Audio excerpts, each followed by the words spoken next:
നാരായണ നമോ ഭഗവതേ വാസുദേവായ. ശ്രീമദ്ഭാഗവത മഹാപുരാണം മാഹാത്മ്യം രണ്ടാമത്തെ അധ്യായം 23-ാമത്തെ ഭാഗം 23-ാമത്തെ ശ്ലോകം. ഭക്തിരുവാച. ശ്രീ ഭക്തിരുവാച. ഓം അഹോ നാരദധന്യോസി പ്രീതിസ്തേ മയി നിശ്ചല ന കദാചിത് വിമുഞ്ചാമി ചിത്തേ സ്ഥാസ്യാമി സർവദാ. നാരദൻ ഇങ്ങനെ പല കാര്യങ്ങളും പറഞ്ഞ് ഭക്തിദേവിയെ പുകഴ്ത്തിയപ്പോൾ ഭക്തിദേവി പറയാണ്, ഇത് ആശ്ചര്യം തന്നെയാണ്. അങ്ങ് എന്നെ ഇങ്ങനെ എത്തിച്ചോളാം, എല്ലാ ദിക്കിലും സ്ഥാപിച്ചോളാം എന്നെല്ലാം പറഞ്ഞത് എനിക്ക് വളരെ സമ്മതം. ഞാൻ ധന്യയായിരിക്കുന്നു. എന്നെ ഏറ്റെടുക്കാൻ ഒരാളുണ്ടായില്ലോ, ഇനി ആൾക്കാരുണ്ടാകുമല്ലോ. നാരദ മഹർഷിക്ക് എന്നിൽ സദാസമയത്തും പ്രീതിയുണ്ട്, ഭക്തിയുണ്ട്. എന്നുവെച്ചാൽ ഭക്തിയാണ് പറയുന്നത്. അപ്പം അതുകൊണ്ട് വീണ്ടും ഭക്തി ഉണ്ടെന്ന് പറയണ്ടല്ലോ. അപ്പോൾ എന്നെ ഇഷ്ടമാണ് നാരദന്. അങ്ങയെ ഞാൻ ഒരു കാലത്തും ഇനി വിട്ടുപിരിയുകയില്ല. എപ്പോഴും നാരദ മഹർഷിയുടെ ഹൃദയത്തിൽ ഞാൻ വസിച്ചോളാം. ഇങ്ങനെ ഭക്തിദേവി നമ്മളോട് പറയാച്ചാലോ? അഹോ നാരദ ധന്യഃ അസി. അല്ലയോ നാരദ മഹർഷി, അങ്ങ് ധന്യൻ തന്നെയാണ്. പ്രീതിഹി തേ മയി നിശ്ചല. അവിടത്തേക്ക് എന്നിൽ നല്ല ഇഷ്ടമുണ്ട്. എന്നെ വളരെ ഇഷ്ടമാണല്ലോ അങ്ങേക്ക്. ഞാൻ അതിൽ വളരെ സംപ്രീതയാണ്. ന കദാചിത വിമുഞ്ചാമി. ഞാൻ ഒരിക്കലും നാരദ മഹർഷിയെ ഉപേക്ഷിക്കുകയേ ഇല്ല. ചിത്തേ സ്ഥാസ്യാമി സർവദാ. നാരദ മഹർഷിയുടെ ഹൃദയത്തില്, ചിത്തത്തില് ഞാൻ വസിക്കുക തന്നെ ചെയ്യും. എല്ലാ സമയത്തും ഞാൻ ഈ വിട്ടുപിരിയില്ല, നാരദനെ വിട്ടുപിരിയില്ല. ഇനി ഇതിൽ കൂടുതൽ എന്താ വേണ്ടത്? അഹോ നാരദ ധന്യഃ അസി പ്രീതിഹി തേ മയി നിശ്ചല ന കദാചിത് വിമുഞ്ചാമി ചിത്തേ സ്ഥാസ്യാമി സർവദാ. നാരദ മഹർഷി ധന്യൻ തന്നെയാണ്. ഇതൊരാശ്ചര്യമാണ്. എന്നിൽ അവിടത്തേക്ക് പ്രീതിയുണ്ട്. എനിക്കും അതേപോലെ തന്നെ അങ്ങയോട് ഇഷ്ടമുണ്ട്, പ്രീതിയുണ്ട്, അങ്ങോട്ടും ഇങ്ങോട്ടും. അത് ഉറച്ചതാണ്, നിശ്ചല, ഉറച്ചതാണ്. ഇനി ഒരിക്കലും കദാചിത്, ഒരു തവണ പോലും ന വിമുഞ്ചാമി, ഞാൻ ഉപേക്ഷിക്കുകയേ ഇല്ല. ചിത്തേ സ്ഥാസ്യാമി, ചിത്തത്തിൽ ഉറപ്പായിട്ടും ഇരിക്കുക തന്നെ ചെയ്യും, സ്ഥാപനം ചെയ്യും. അപ്പോൾ പിന്നെ ഇളക്കേണ്ട വിഷയമില്ല. സ്ഥാപനം ചെയ്താൽ പിന്നെ അത് പെർമനൻ്റാണ്. അങ്ങനെ സർവദാ. അപ്പം ഇങ്ങനെ നാരദൻ ഭക്തിയിൽ നിന്നും ഈ വാക്ക് കേട്ടു. നമ്മളും ആ വാക്ക് കേൾക്കാൻ ആഗ്രഹിക്കുന്നു. ഭാഗവതം ചിലത് വിശദീകരിച്ച് പറയേണ്ടി വരികയാണ്. അപ്പോൾ സമയം കൂടുതലെടുക്കണു. അങ്ങനെ കംപ്ലൈൻ്റ് ആയിട്ട് കാര്യമില്ല. നമുക്ക് നമ്മളോട് ഭക്തിദേവി പറയാണ്, ഞാൻ എന്നും നിങ്ങളുടെ ഹൃദയത്തിൽ ഇരുന്നോളാം എന്ന് പറയാച്ചാൽ, നമ്മുടെ ഹൃദയത്തിൽ ഭക്തി ഇരിക്കാമെന്ന് പറഞ്ഞാൽ അതിൽ കൂടുതൽ എന്താ ഭഗവാന്റെ ഒരു അനുഗ്രഹം വേണ്ടേ? അതിൻ്റെ മൂല്യത്തെ അറിഞ്ഞ ഒരാൾക്ക് ഇതിലും വലിയ ഒരു ഭാഗ്യമില്ല. കാരണം മുക്തി കിട്ടാൻ എളുപ്പമാണ്, ഭക്തി കിട്ടാൻ എളുപ്പമല്ല. ഇത് ഭക്തിദേവി തന്നെയാണ് പറയണത്. അപ്പോൾ ഭഗവാന്റെ അനുഗ്രഹമായി, ഭക്തിയുടെ അനുഗ്രഹമായി. അപ്പോൾ നാരദനും ഇഷ്ടമാണ്. നാരദൻ ബുദ്ധിയാണ്. നമ്മൾ ഈ വിശകലനം ശരിയാവാത്തതുകൊണ്ടാണ്. വിശകലനം ശരിയാവുകയാണെന്ന് വെച്ചാൽ ഇതൊക്കെ നമുക്ക് വളരെയധികം അനുകൂലമായിട്ട് വരും. അപ്പോൾ ബുദ്ധി കിട്ടി, ഭക്തി കിട്ടി, ഭഗവാന്റെ അനുഗ്രഹം കിട്ടി. പിന്നെ മുക്തിക്ക് എന്തെങ്കിലും തടസ്സമുണ്ടോ? അതാണ്. ഈ ശരീരം ഉണ്ടെങ്കിലും മുക്തനാണ്, ജീവൻ മുക്തനായിട്ട് സഞ്ചരിക്കാം. അതാണ്. ശ്രീ ഭക്തിരുവാച. അഹോ നാരദ ധന്യോസി പ്രീതിസ്തേ മയി നിശ്ചല ന കദാചിത് വിമുഞ്ചാമി ചിത്തേ സ്ഥാസ്യാമി സർവദാ. 24-ാമത്തെ ശ്ലോകം. കൃപാലുനാ ത്വയാ സാധോ മദ്ബാധാധ്വംസിതാക്ഷണാത് പുത്രയോശ്ചേതന നാസ്തി തതോ ബോധയ ബോധയ. കൃപാലുവാണ് നാരദ മഹർഷി. അങ്ങ് വേഗം തന്നെ എൻ്റെ ഈ ഇപ്പോൾ ഉണ്ടായിട്ടുള്ള ഈ ഒരു വിഷമം, ഉപദ്രവം എന്നോ എന്താ വെച്ചാൽ പറയാം. എന്താ ഉപദ്രവം? ഭക്തി ഇപ്പോൾ ക്ഷീണതയാണ്. ജ്ഞാനവൈരാഗ്യങ്ങൾക്ക് ഒട്ടുമില്ല. അവർ ശരിക്കും കിടക്ക് തന്നെയാണ്. ഓജസ്സും ഇല്ല, തേജസ്സും ഇല്ല. അപ്പം അതുകൊണ്ട് ഈ ഉപദ്രവത്തെ തീർത്ത് ഞങ്ങളെ രക്ഷിക്കണേ, എന്നെ രക്ഷിക്കണേ പുത്രന്മാർ അശക്തന്മാരാണ്, ബോധമില്ല. അവർക്കൊന്ന് ബോധം ഉണ്ടാവാൻ വേണ്ടിയിട്ട് അങ്ങയാൽ എന്താണോ ചെയ്യാൻ പറ്റുക അത് ചെയ്യൂ.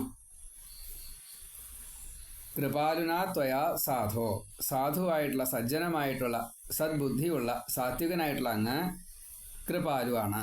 കൃപാലുവായിട്ടുള്ള അങ്ങയാൽ, കൃപാലുന നാരദ മഹർഷിയാൽ, മദ്ബാധ എന്നെ ഇപ്പോൾ ബാധിച്ചതായിട്ടുള്ള ഈ ഒരു വിഷമം ധ്വംസിത ഒഴിവാക്കുക തന്നെ വേണം, നശിപ്പിക്കുക തന്നെ വേണം.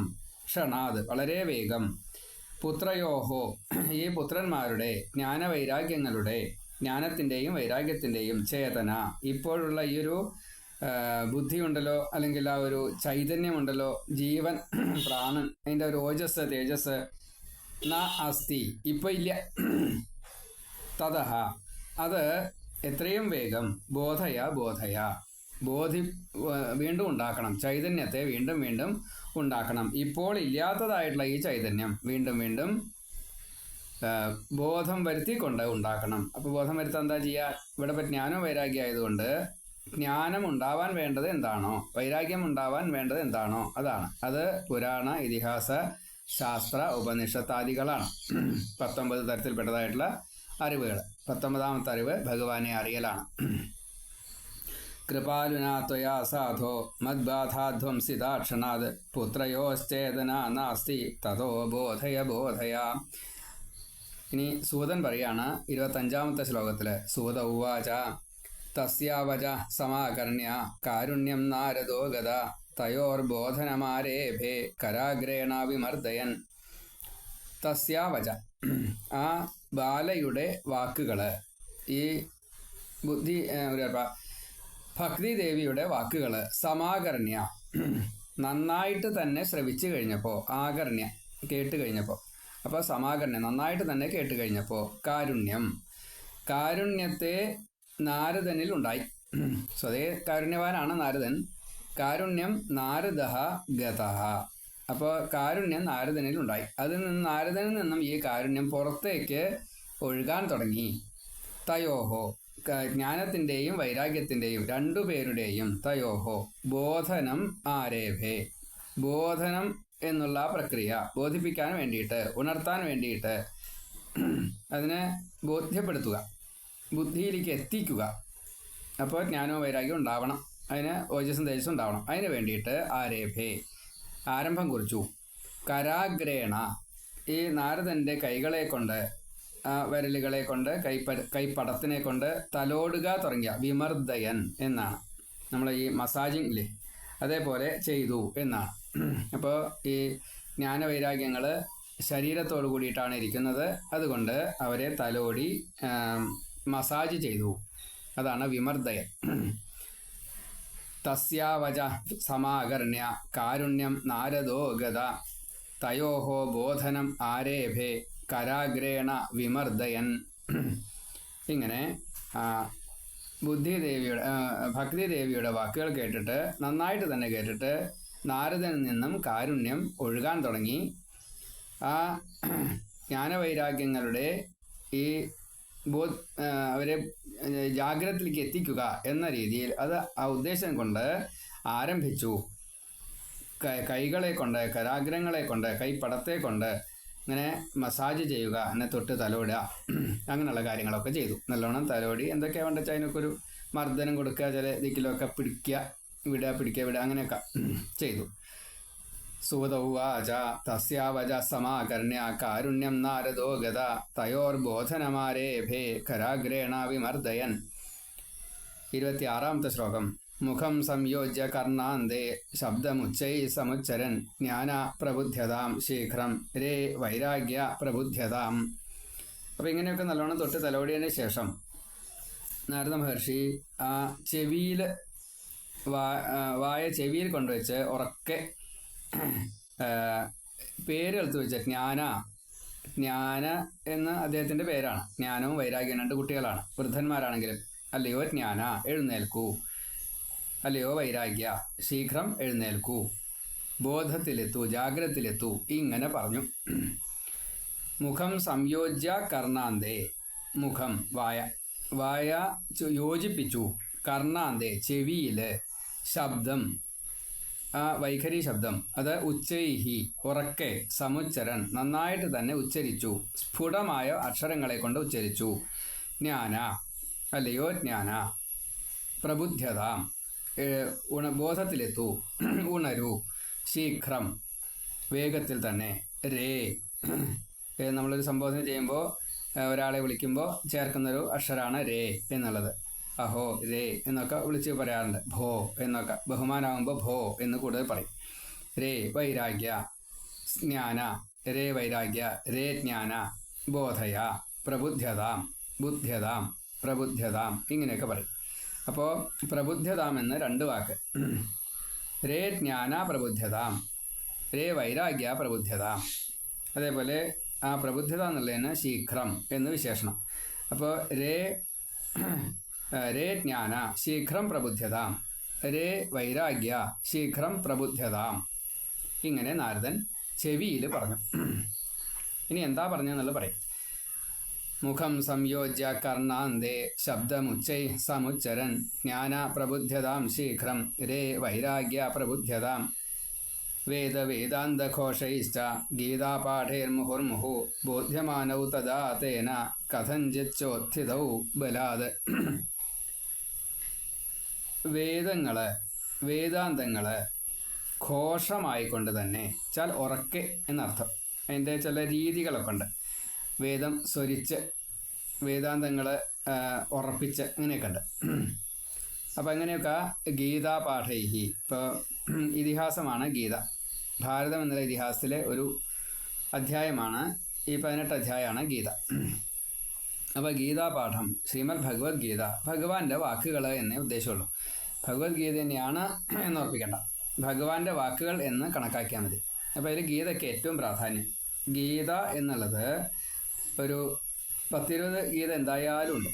നമുക്ക് ഈ സാധാരണ ഉപയോഗിക്കുന്ന ഗീതകളിൽ തന്നെ അഷ്ടാവക്ര ഗീത എന്നൊക്കെ പറഞ്ഞിട്ടുള്ള ഗീതകളൊക്കെ, അതിൽ ഭഗവാന്റെ ഗീതത്തിനാണ് ഏറ്റവും പ്രാധാന്യം. അതുകൊണ്ട് ഭഗവത്ഗീത ഏറ്റവും പ്രധാനമായതുകൊണ്ട് അതിനെ നമ്മൾ പറഞ്ഞു. അർജുനന് കൊടുത്ത ഭഗവത്ഗീത, അർജുനന് മാത്രമല്ല ഉദ്ധവന് കൊടുത്തിട്ടുണ്ട്. ഭഗവാൻ കാവിലം അങ്ങനെ ഒരു ഗീതയാണ്, മത്സ്യപുരാണത്തിലെ അത് ഗീതയാണ്. അങ്ങനെ ധാരാളം ഗീതകളുണ്ട്. ഗോപികമാരെ ഉദ്ധരിച്ചത് ഗീതയാണ്. അപ്പോൾ ഗീത എന്നുള്ളത് ഗീതം, പാട്ട്, ഭഗവാനാൽ പറയപ്പെട്ടത്, അതാണ് അതിൻ്റെ സാരം. അപ്പം അതുകൊണ്ട് ഇവിടെ നമ്മൾ പറയുമ്പോൾ, വാച്യാർത്ഥം പറയുമ്പോൾ ഭഗവത്ഗീത എന്ന് തന്നെയാണ് പറയാറ് എന്നേ ഉള്ളൂ. ഗീതാപാഠൈഹി, ഗീതാപാഠം മുഹുർമുഹു, വീണ്ടും വീണ്ടും പറഞ്ഞു. ബോധ്യമാനൗ, ഇവർക്ക് 2 പേർക്കും ബുദ്ധി ഉണ്ടാകുവാൻ, ജാഗ്രതത്തിൽ ബുദ്ധി എത്തിക്കുവാൻ, അതാണ് 2 പേർക്കും. മാനൗ, ബോധ്യമാനൗ, തദാതേന, 2 എന്നുള്ള ദ്വിത്വം ആണ്.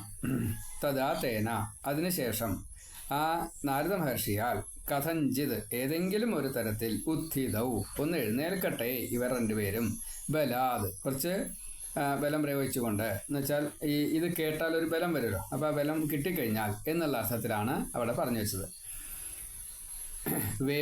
വേദാന്ത ഘോഷൈഹി ച ഗീതാ പാഠൈഹി മുഹുഹു മുഹുഹു. ഇപ്പം നമ്മൾ വള്ളി ഇട്ടിട്ടാണെങ്കിൽ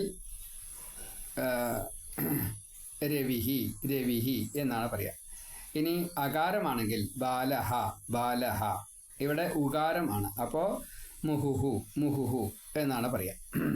അപ്പോൾ അവിടെ നമ്മൾ സാധാരണ ഈ ബ്രാഹ്മണരൊക്കെ സാധാരണ ഉച്ചരിക്കുക മുഹുർമുഹു എന്നേ പറയുള്ളൂ. മുഹുർമുഹു. അവിടെ 2 ഇത് വരുമ്പോൾ നടുക്കിൽ ഏറെക്കാരം എസ് എന്നുള്ള സ എന്നുള്ള അങ്ങനെയൊക്കെ വരിക. ഇവിടെ മുഹു മകാരം വന്നതുകൊണ്ട് എർ എന്നാണ് വരിക. അപ്പം മുഹുർമുഹു. ഇനി വേദാന്തഘോഷൈഹി ച ഗീതാപാഠൈഹി മുഹു മുഹു ബോധ്യമാനൗ തദാ തേന കഥഞ്ചിത് ച ഉത്ഥിതൗ ബലാത്. കഥഞ്ചിത് ച ഉത്ഥിതൗ ബലാത്. കഥഞ്ചിത്, അവിടെ ചകാരം 2 എണ്ണമാണ്. ഒരു ചകാരം ത എന്നാവും, ഒരു ചകാരം ച എന്ന് ആവും.